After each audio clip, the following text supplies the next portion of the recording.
রাগে যত মাথা গরম হোক, খবরদার তালাকের কথা বলবেন না। অন্য 10টা কথা বলেন। রাগ উঠছে, নিজের গায়ে পারলে 2টা মারেন, বইয়ের গায়ে মারেন না। তারপরে মুখ দিয়ে তালাকের কথা বলেন না। আমার এই জীবনে অসংখ্য মানুষ অফিসে আসে, ফোন করে মাসআলা জানার জন্য আমাদের কাছে।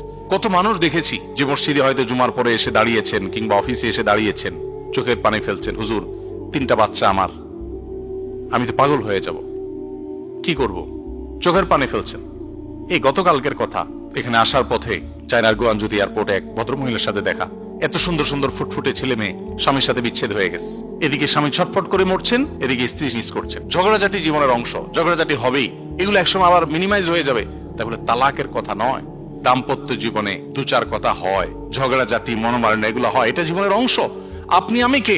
স্বয়ং নবী করিম সাল্লাল্লাহু আলাইহি সাল্লাম স্ত্রীদের সাথে মনোমালিন্য হয়েছে, মসজিদে এসে শুয়ে রয়েছেন, আর যাবেন না।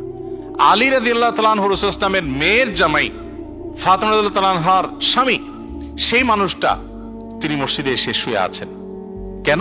অভিমান হয়েছে স্ত্রীর প্রতি। নবীজি এসে সেখানে মিটমাট করেছেন। তাদের লাইফে যদি এটা হতে পারে, তাহলে আমাদের লাইফে স্বামী স্ত্রীর মধ্যে ঝগড়াঝাটি হয়, এটা স্বাভাবিক। আজকে যার সাথে ঝগড়া হচ্ছে 2-4-10 বছর পর ঠিক হয়ে যাবে। বিশেষ করে দাম্পত্য জীবনের শুরুর দিকে একেবারে প্রথম তো মহব্বত আর ভালোবাসার ঢেউ খেলতে থাকে। কিছুদিন পর যেতে যেতে 1-2টা বাচ্চা হলে তখন এবার ঝগড়া ঝাঁটি, মা বোন বিভিন্ন ইস্যু নিয়ে ভাই বোন হয়। এই সময়টা যদি সবর করে পার করে কেউ বুদ্ধিমত্তার সাথে, এরপরে আবার একটা সময় সুখ আর সুখ থাকে মরণ পর্যন্ত, বুড়াবুড়ি। কিন্তু যদি কেউ এই টাইমে ভুল করে ফেলে, মাথা গরম করে, সারা জীবন তার কান্না ছাড়া আর কিচ্ছু থাকে না। এই জন্য ঠান্ডা মাথায় এই জিনিসগুলোকে দেখতে হবে।